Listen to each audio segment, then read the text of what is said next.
வாணியம்பாடியில அம்மா மகனை ஒரு கும்பல் தாக்கிய காட்சி பரபரப்பை ஏற்படுத்தி இருக்கு. வாணியம்பாடியில் வீடு புகுந்து தாய் மற்றும் மகன் தாக்கப்பட்ட சம்பவம் அதிர்ச்சியை ஏற்படுத்தியுள்ளது.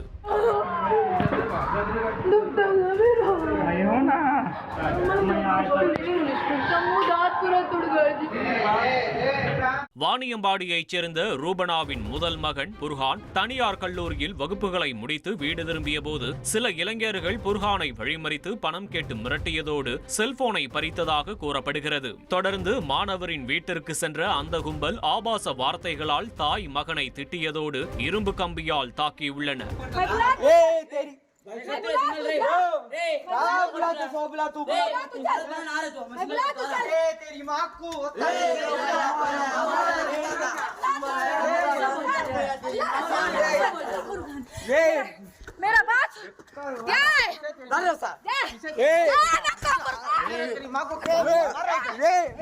காயமடைந்த இருவரும் மருத்துவமனையில் அனுமதிக்கப்பட்ட நிலையில் புகாரின் பேரில் தாக்குதலில் ஈடுபட்டவர்களை போலீசார் தேடி வருகின்றனர்.